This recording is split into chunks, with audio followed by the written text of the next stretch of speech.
Hello दोस्तों, स्वागत है आप सभी का तुले आरएस ऑनलाइन क्लासेज में। दोस्तों, रीट एसएसटी की इस वीडियो में हम बात करने वाले हैं यूनिट नंबर 10 के टॉपिक राजस्थान का एकीकरण के विषय में। दोस्तों, ये जो टॉपिक है वो आपके 10 नंबर यूनिट का है और 10 नंबर यूनिट में देखिएगा ये है हमारा राजस्थान का एकीकरण, जिसके विषय में आज अपनी बात करने वाले हैं।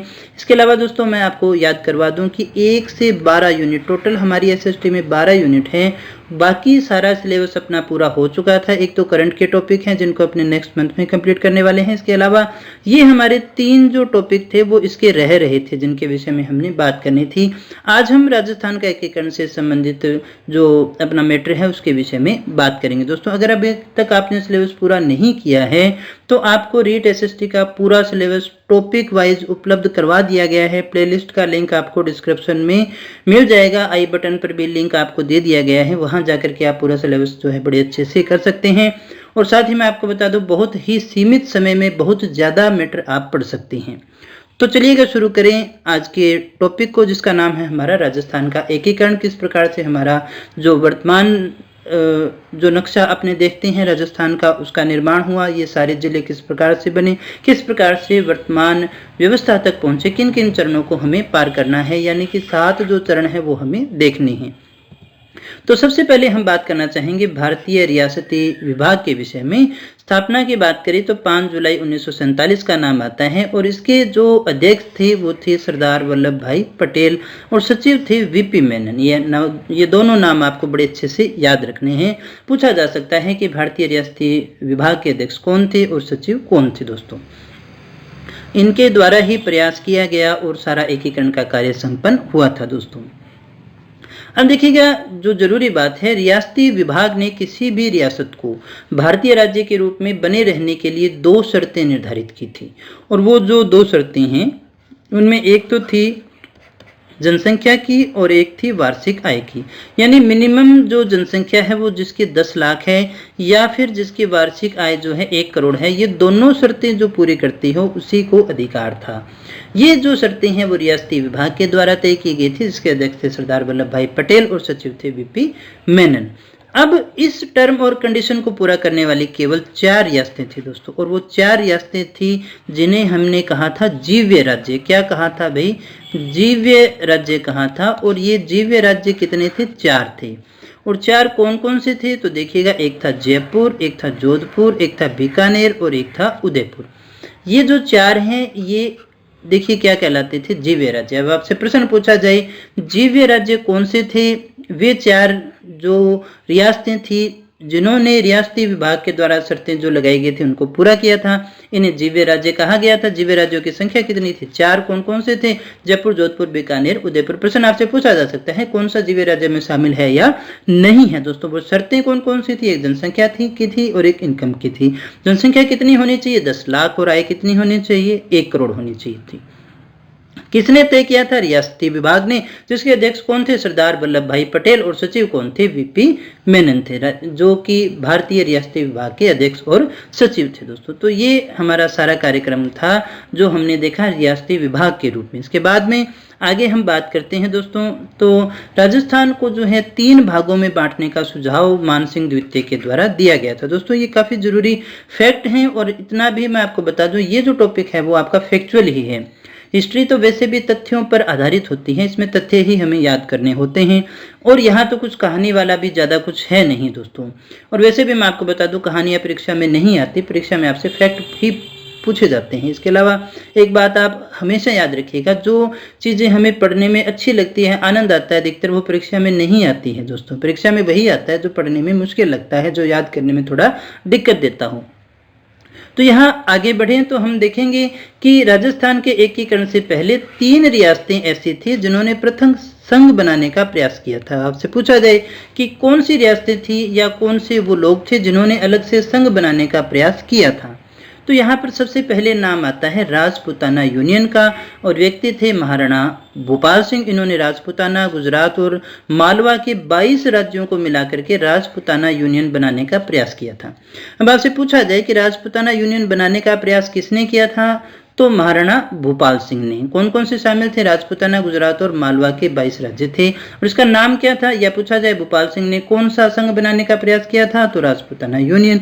किसी भी प्रकार से आपसे पूछा जाए तो मेरे ख्याल से आप पूरी तरह से तैयार हैं। इसके बाद में जो दूसरा समूह आता है वो है बागड़ संघ। बागड़ संघ को बनाने का प्रयास किया था लक्ष्मण सिंह ने। लक्ष्मण सिंह कहाँ के थे? डूंगरपुर के थे। तो याद रखिएगा, डूंगरपुर के लक्ष्मण सिंह जिन्होंने बागड़ संघ बनाने का प्रयास किया था।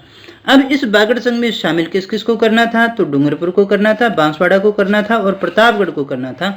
इन तीनों को मिला करके देखिए बागड़ संघ बनाने का प्रयास किया था लक्ष्मण सिंह ने, जो कि डूंगरपुर के थे। आई होप ये बात आप अच्छे से समझ गए होंगे। इसके बाद में नाम आता है हाड़ौती संघ का। हाड़ौती संघ देखिएगा किसने बनाने का प्रयास किया था? तो वो किया था महाराजा भीम सिंह ने। इन्होंने कोटा, बूंदी और झालावाड़, ये 3 स्टेट हैं इसके अंदर, जिनको मिला करके इन्होंने एक संघ बनाने का प्रयास किया था और उस संघ का नाम था हाड़ौती। से आज भी हम हाड़ौती के नाम से ही जानते हैं। तो अगर आपसे पूछा जाए हाड़ौती संघ बनाने का प्रयास किसने किया था? तो महाराजा भीम सिंह ने किया था। और कौन कौन सी शामिल थी इसमें? तो कोटा, बूंदी और झालावाड़ इसमें शामिल हुआ करता था और इन सब से मिलकर के हाड़ौती संघ बनने वाला था। तो दोस्तों इसके बाद में देखिएगा एकीकरण के समय राजस्थान में 19 तो रियासतें थी, 3 ठिकाने थे और 1 केंद्र शासित प्रदेश था। ये बहुत बार आपसे पूछा जाता है।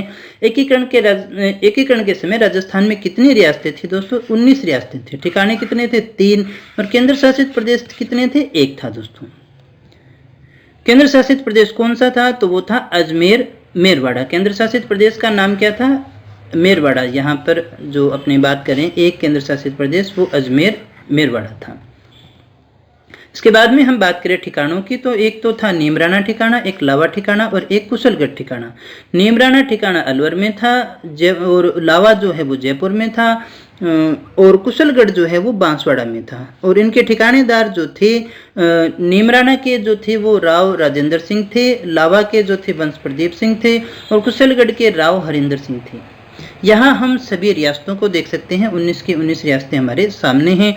ये आपको एक बार देख लेंगे तो ठीक है, बाकी मुझे नहीं लगता कि इतना कभी पूछा जा सकता है कि कौन सी रियासत का कौन था दोस्तों, लेकिन फिर भी आपके सामने आ चुकी हैं तो आप इनको एक बार देख लीजिएगा। फैक्ट आपके पास में है, मैटर सारा आपके पास में है। आगे बात करते हैं। देखिए Rajputana state agency, Rajput state agency बनाई गई थी। उस समय चार भागों में इसको बांटा गया था। एक तो थी ढूंढाड़ राजपूत स्टेट एजेंसी और इसका मुख्यालय जो था वो जयपुर में था। ढूंढाड़ राजपूत स्टेट एजेंसी का मुख्यालय कहाँ था?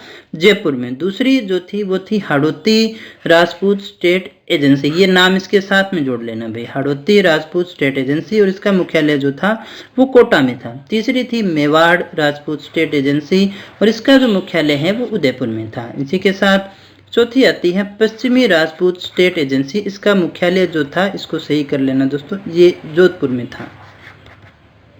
राजपूत स्टेट एजेंसी, पश्चिमी जो स्टेट एजेंसी थी वो कहाँ थी? वो जोधपुर में थी दोस्तों।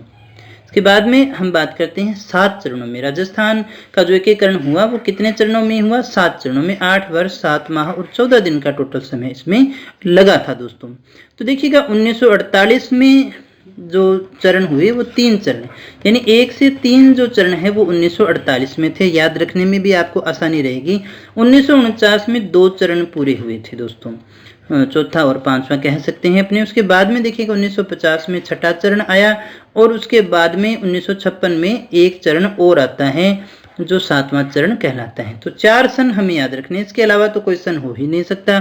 48, 49, 50 एंड 56। तो 3, 2, 1 और 1 चरण। 1 से 3 चरण जो है वो 1948 में है। 2 चरण जो है चौथा 5वां कहाँ है? 1949 में। 50 में 6ठा चरण है और 7वां चरण जो है 1956 में है। अब बात करते हैं प्रथम चरण की। काफी इंपॉर्टेंट है हमारा मत्स्य संघ। इसके गठन की जो तारीख है वो 17-18 मार्च मानी जाती है। कहीं 17 आपको मिलेगी, कहीं 18 मिलेगी, 17 भी 18 भी। तो ये जो मैंने आपके सामने फैक्ट लिखा है ये माध्यमिक शिक्षा बोर्ड का है दोस्तों, उसमें इसी प्रकार से लिखा हुआ है। तो आपके भी परीक्षा में आए तो इन्हीं में से पूछे जाने की संभावना ज़्यादा रहेगी। ये विवाद का विषय नहीं है कि 17 को हुआ या फिर 18 को हुआ था, बोर्ड ने भी इसी प्रकार से लिखा है। तो इसी प्रकार से आप भी इसको याद कर लीजिएगा। अब इस चरण में क्या हुआ देखिएगा, इस चरण में अलवर, धौलपुर, भरतपुर, करौली, ये जो 4 रियासतें हैं इनको मिलाकर के मत्स्य संघ का निर्माण किया गया और अलवर जो है इसकी राजधानी बनी। तो इसमें कौन कौन सी थी दोस्तों, याद करिएगा, अलवर, भरतपुर, धौलपुर और करौली, ये 4 रियासतें हैं। अब देखिएगा इसमें से राजधानी कौन सी बनी थी, ये अलवर राजधानी बनी थी और धौलपुर के महाराजा उदयभान सिंह जो हैं इनको राज प्रमुख बनाया गया और शोभाराम कुमावत को प्रधानमंत्री बनाया गया था। ये डायरेक्ट फैक्ट है और बिल्कुल दोस्तों यहाँ से प्रश्न आते ही आते हैं, इसके बिना आपका पेपर बनने वाला है ही नहीं कि एकीकरण के बिना पेपर बन जाए। ये सबसे इंपॉर्टेंट टॉपिक होता है राजस्थान का दोस्तों इतिहास के अंदर। इस चरण का जो नामकरण है मत्स्य संघ जो है वो के.एम. मुंशी के आग्रह पर किया गया था। किसके आग्रह पर, के.एम. मुंशी के आग्रह पर किया गया था दोस्तों। और इस चरण में 4 रियासतें और नीमराना ठिकाने का विलय हुआ था, यानी 4 + 1। कुल कितनी इकाइयां थी, 5 इकाइयां थी दोस्तों। कितनी इकाइयां थी, 5 इकाइयां। 4 तो रियासतें हैं और 1 ठिकाना। 4 रियासतें कौन कौन सी हैं, अलवर, भरतपुर, धौलपुर, करौली, जो आज भी मत्स्य संघ के नाम से जाना जाता है। और 1 था ठिकाना, और 1 ठिकाना कौन सा था, नीमराना ठिकाना। प्रमुख पदाधिकारी की बात करें तो यहाँ पर देखिएगा राज प्रमुख बनाया गया उदयभान सिंह को, धौलपुर के थे। उपराज प्रमुख बनाया गया था गणेश पाल सिंह को, जो करौली के थे। प्रधानमंत्री बनाया गया शोभाराम कुमावत, जो कि अलवर से थे। और उप प्रधानमंत्री बनाए गए थे जुगल किशोर चतुर्वेदी, और साथ ही नाम आता है गोपीलाल यादव का। दोस्तों ये डायरेक्ट फैक्ट है, एक बार फिर से दोहरा रहा हूँ, आपको बार बार इनको पढ़ना पड़ेगा, सुनना पड़ेगा, तब जाकर के ये याद रहने वाले हैं दोस्तों। इसके बाद में देखिएगा दोस्तों, राजधानी इसकी कहाँ बनाई गई थी, अलवर में बनाई गई थी। और उद्घाटन कहाँ हुआ था, लोहागढ़ में किया गया था। उद्घाटन कहाँ हुआ मत्स्य संघ का, लोहागढ़ में। अब अगर आपसे पूछा जाए कि मत्स्य संघ की राजधानी तो अलवर थी और मत्स्य संघ का उद्घाटन कहाँ हुआ, लोहागढ़ में। उद्घाटन करने वाले कौन थे, तो वो थे NV गाडगिल। वो उस समय क्या थे, केंद्रीय वाणिज्य एवं उद्योग मंत्री हुआ करते थे। जनसंख्या थी इसकी 18.23 लाख और आय थी 184 लाख। तो ये आपको याद रखना है दोस्तों। ये हमारा प्रथम चरण था। इसके बाद में हम आते हैं दोस्तों दूसरे चरण पर, जिसका नाम पूर्व राजस्थान संघ या राजस्थान संघ कहा जाता है दोस्तों। यहाँ पर देखिएगा ये पहला हिस्सा है जहाँ पर राजस्थान शब्द को जोड़ा गया है, राजस्थान शब्द को जोड़ा गया है, यहाँ पर इसका सबसे पहले प्रयोग किया गया है। इसमें देखिएगा गठन की तारीख की बात करें तो 25 मार्च 1948। हमने कहा 1 से 3 चरण कब हुए थे, 1948 में, ये आपको याद रखना है। इस चरण में क्या हुआ देखिएगा, 9 रियासतें हैं, बांसवाड़ा, कोटा, बूंदी, झालावाड़, टोंक, डूंगरपुर, प्रतापगढ़, किशनगढ़ और शाहपुरा। और साथ ही साथ कुशलगढ़ और लावा जो ठिकाने हैं इनको मिलाया गया था। 9 रियासतें थी और यहाँ पर 2 ठिकाने हैं दोस्तों। अब एक लावा जो है थोड़ा सा विवाद का विषय आपको लग सकता है, क्योंकि अधिकतर लोगों ने भी बताया है और किताबों में भी जो है इसे चौथे चरण में मिलाया हुआ कहा जा रहा है। लेकिन दोस्तों हम वही बात करें जो माध्यमिक शिक्षा बोर्ड अजमेर कक्षा 8 की जो हमारी राजस्थान अध्ययन की पुस्तक है उसमें लिखा गया है, जिस प्रकार से मैं आपको बता रहा हूँ। अगर परीक्षा में आ जाता है तो आप इसी को प्राथमिकता दीजिएगा, अन्यथा आपको जिस प्रकार से याद करना है याद करिएगा।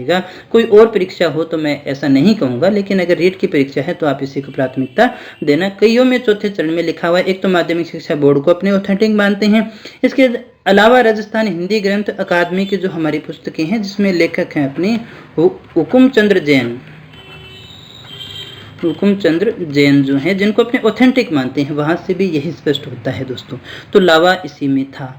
तो यहाँ पर आपको याद रखना है कौन कौन से थे, ये 9 रियासतें थी और इसमें जो राजधानी है वो कौन सी थी, कोटा को बनाया गया था। कौन सी को, कोटा को।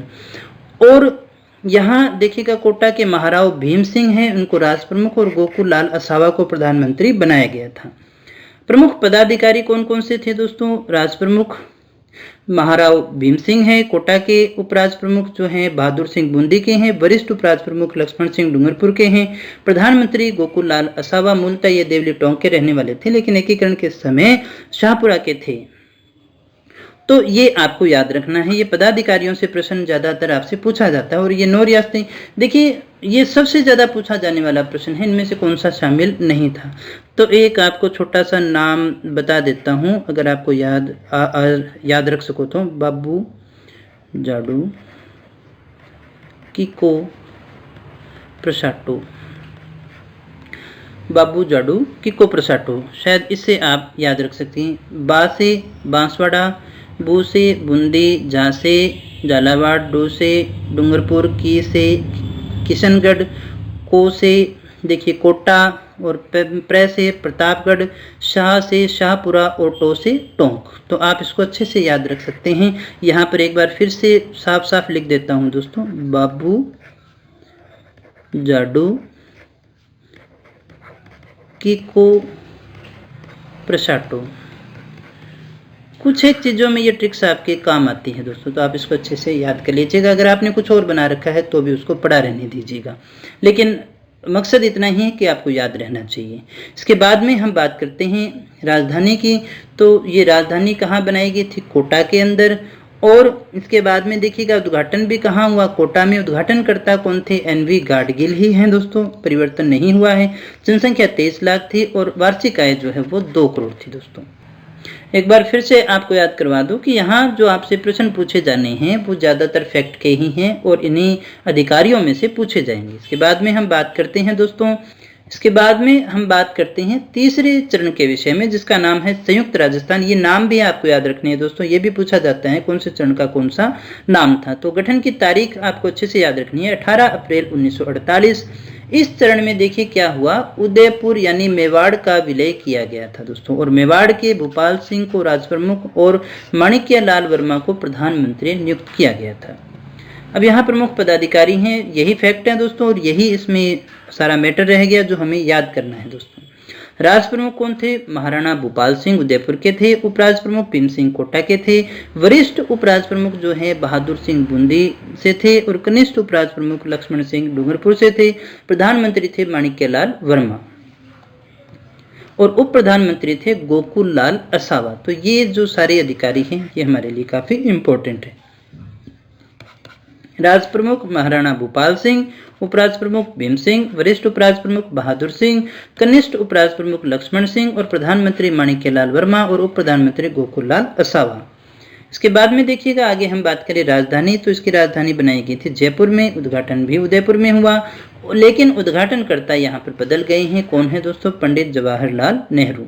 इसकी जनसंख्या 42 लाख थी और इसकी वार्षिक आय देखिए पहले से बढ़ चुकी है, 3.16 करोड़ हो चुकी है। शायद ये ऐसे प्रश्न पूछे कभी, लेकिन सामान्य ज्ञान के लिए दे दिए गए हैं। इसके बाद में हम बात करते हैं चौथे चरण के, जिसका नाम है हमारा व्रत राजस्थान। यहाँ से भी प्रश्न पूछे जाते हैं दोस्तों। तो व्रत राजस्थान के गठन की तारीख याद करिएगा, 30 मार्च। ये काफ़ी इंपॉर्टेंट डेट है दोस्तों, क्योंकि इसी को जो है राजस्थान दिवस मनाते हैं। राजस्थान दिवस, स्थापना दिवस कब मनाते हैं? 30 मार्च को। अब इसमें हुआ क्या देखिएगा, जयपुर, जोधपुर, बीकानेर, जैसलमेर जो है इनका संयुक्त राजस्थान में विलय कर दिया गया है। किसका विलय किया गया? जयपुर, जोधपुर, बीकानेर, जैसलमेर। यहाँ ऐसे प्रश्न पूछे जाते हैं, जयपुर, जोधपुर, बीकानेर का विलय जो है संयुक्त राजस्थान में कब किया गया, या फिर संयुक्त राजस्थान में किसका विलय किया गया, चौथे चरण में किस किस का विलय किया गया। तो इस प्रकार के प्रश्न हमारे लिए काफी इंपॉर्टेंट है। बता भी रहा हूँ साथ साथ किस प्रकार के प्रश्न आपसे पूछे जाएंगे। जयपुर के मान सिंह द्वितीय राज प्रमुख और हीरा लाल शास्त्री प्रधानमंत्री बने थे और महाराणा भोपाल सिंह जो है महाराज प्रमुख नियुक्त किए गए थे। तो यहाँ जो पदाधिकारी हैं वो याद करिएगा, जो महाराणा भोपाल सिंह जो थे वो चल रहे थे अभी तक राज प्रमुख, अब वो बन गए हैं महाराज प्रमुख। ये क्वेश्चन सबसे ज्यादा बार पूछा गया है तृतीय श्रेणी अध्यापक भर्ती परीक्षा के रूप में। तो महाराणा भोपाल सिंह महाराज प्रमुख, राज प्रमुख मान सिंह द्वितीय जयपुर वाले को बना दिया गया। उपराज प्रमुख भीम सिंह जो है कोटा से थे। वरिष्ठ उपराज प्रमुख और कनिष्ठ, इनमें कोई बदलाव नहीं हुआ है दोस्तों। तो ये भी हमारे यहाँ सिलेबस में शामिल है, इनको भी याद करना है। इसी के साथ आगे हम बात करें प्रधानमंत्री कौन बनाए गए थे, तो ये काफी इंपॉर्टेंट है, हीरा लाल शास्त्री। और उप प्रधानमंत्री माणिक्य लाल वर्मा को बनाया गया। राजधानी जयपुर थी। ये क्वेश्चन पूछा जाता है, जयपुर किसके सिफारिश पर बनाया गया, तो सत्यनारायण राव समिति की अनुशंसा पर बनाया गया था। उद्घाटन जयपुर में ही हुआ। उद्घाटन करता थे सरदार वल्लभ भाई पटेल। इसमें जो है सभी जो रियासतें हैं उनको अलग अलग विभागों का वितरण किया गया। बीकानेर को मिला था शिक्षा विभाग, जोधपुर को मिला न्याय विभाग, उदयपुर को मिला खनिज विभाग, कोटा को मिला वन विभाग और भरतपुर को मिला कृषि विभाग। अगर आपको याद नहीं रहे तो आपको इसको प्रकार से याद रख सकते हैं। अभी भी जो हैं शिक्षा विभाग के सबसे ज़्यादा कार्यालय कहाँ हैं दोस्तों? बीकानेर में है। बड़े बड़े सभी कार्यालय बीकानेर में हैं, तो शिक्षा के नाम से बीकानेर। और हाई कोर्ट कहाँ है दोस्तों? तो यहाँ से भी आप उसको याद रख सकते हैं। खनिज, सबसे ज़्यादा खनिज निकलते भी कहाँ हैं? उदयपुर में है, तो फिर हम उदयपुर को याद रख सकते हैं। सबसे ज़्यादा वन कहाँ है? कोटा में है, तो फिर कोटा को ले सकते हैं। और किसान कहाँ रहते हैं? सबसे ज़्यादा भरतपुर में है, तो फिर एग्रीकल्चर के रूप में हम इसको ले सकते हैं। बड़ी आसानी से ये याद रह जाएंगे, इनको याद रखने की आवश्यकता नहीं है। अगर मैं सारा कुछ हटा भी दूँ और अगर मैं आपसे ये पूछूँ दोस्तों कि कोटा के अंदर कौन सा विभाग था, तो आप क्या बताएंगे? वन। भरतपुर में कौन सा विभाग था? कृषि विभाग। बीकानेर में कौन सा विभाग था? कौन सा होगा दोस्तों? शिक्षा का विभाग होगा। और उदयपुर में कौन सा विभाग होगा दोस्तों? बताइएगा, याद रह चुका होगा अच्छे से। उदयपुर में क्या था दोस्तों? खनिज निकलता है, तो वहां पर कौन सा हो गया? खनन विभाग हो गया। जोधपुर की बात करें तो कौन सा होगा? न्याय विभाग होगा दोस्तों। बड़े अच्छे से आप इनको याद रख सकते हैं। आगे बात करते हैं पंचम चरण की, जिसका नाम है संयुक्त व्रत राजस्थान। इसके गठन की तारीख है 15 मई 1949। ये तारीख बहुत बार पूछी जाती है, अच्छे से इसको याद रखिएगा। 5वां है चरण और तारीख कितनी है? 15 मई। 5 यहाँ पर आ रहा है, 5 मई। इस चरण में मत्स्य संघ का नीमराना ठिकाना सहित विलय किया गया। इसमें क्या हुआ? मत्स्य संघ का नीमराना जो ठिकाना है उसके साथ ही विलय किया गया। और यहाँ पर देखिएगा जो इम्पोर्टेंट बात आती है, भरतपुर व धौलपुर रियासतों की आम राय को जानने के लिए शंकर देव राय समिति का गठन किया गया और इसी समिति की रिपोर्ट के आधार पर ही धौलपुर को मत्स्य संघ की अन्य रियासतों के साथ राजस्थान में मिलाया गया था दोस्तों। और इस इकाई का नाम रखा गया था संयुक्त व्रत या फिर व्रतर राजस्थान, दोनों ही नाम इसके लिए आते हैं। इसके बाद में देखिएगा अगला आता है छठा चरण। छठा चरण कौन सा है? यहाँ से राजस्थान नाम हमारा शुरू हो जाता है।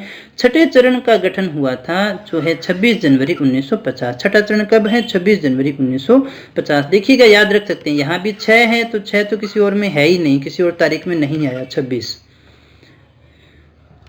और इस चरण में देखिए हुआ क्या, यहाँ याद रखना है, सिरोही का विलय किया गया। सिरोही का विलय किया गया, लेकिन देलवाड़ा और आबू क्षेत्र को छोड़ करके। सिरोही का विलय तो हुआ, लेकिन देलवाड़ा व आबू क्षेत्र को छोड़ के।